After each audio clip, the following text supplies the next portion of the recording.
He was jailed at 26, and now, less than 2 decades later, he's driving Rolls Royces, gifting cars to musicians and dining with presidents. Wicknell Chivhayo's story is one of power, wealth, and endless controversy. Some see him as an inspiration, a man who rose from nothing, others as a symbol of everything wrong with the system. You want to start a war, that's not very good behavior. Relax. I know you want money, I also want money too. But just learn to relax. You must change that attitude. If at all we're going to continue working together, we can't have the same problem all the time. But no matter where you stand, you cannot ignore him. This is the story of Wicknell Chivhayo.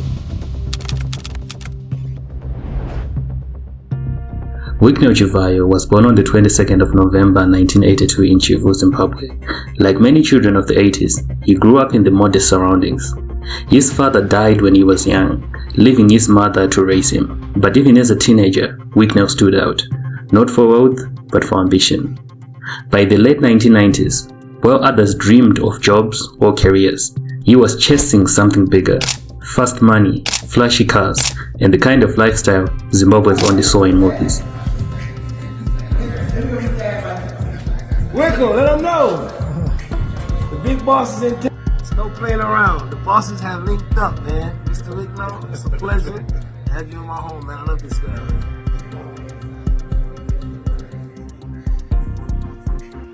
And in that pursuit, his first setback came early. In 2005, at just 23 years old, Wicknell was arrested and later convicted of fraud. By 2007, he was sentenced to 3 years in prison. For many, this would have been the end: a criminal record, a ruined name, a wasted life. But Wicknell himself would later say prison was a turning point, that behind bars he had time to think, to plan, and to prepare for the man he wanted to become. When he finally walked out, he didn't walk back into the shadows, he walked straight into business. His big break came through the energy sector. In 2015, Wicknell's company, Intratrek Zimbabwe, won a $200 million contract to revive the Gwanda solar project. Suddenly, this former convict was at the heart of Zimbabwe's energy ambitions. The deal put him on the map as a businessman, but it also put him under scrutiny. Critics claimed he lacked the experience to handle such projects. Headlines accused him of winning contracts through political connections rather than merit. And when the project stalled, the scandals grew louder. But instead of hiding, Wicknell leaned into the noise. He understood something most people never learn: controversy, if used correctly, creates attention, and attention creates power.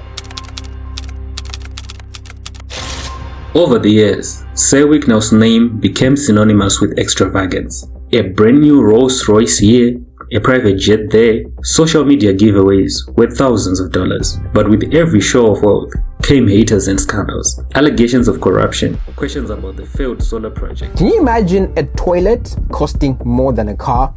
Well, in Zimbabwe and partly in South Africa, that's exactly what happened. A South African company, which was in business with Wicknell Chivhayo, was paid 70,000 rand per single toilet that doesn't even flash. Yet no matter what the newspapers wrote, Wicknell doubled down. He wasn't just flaunting wealth, he was building an image. The kind of image that inspires young Zimbabweans who dream of breaking free from poverty and infuriates those who ask, where did the money come from? Wicknell's survival hasn't come by accident. He is carefully woven together 3 shields: politics, religion, and philanthropy.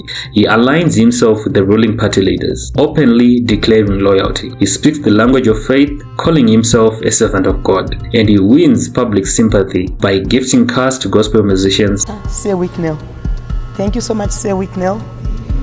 You are blessed. To some, this is hypocrisy. To others, it is strategy. Either way, it works.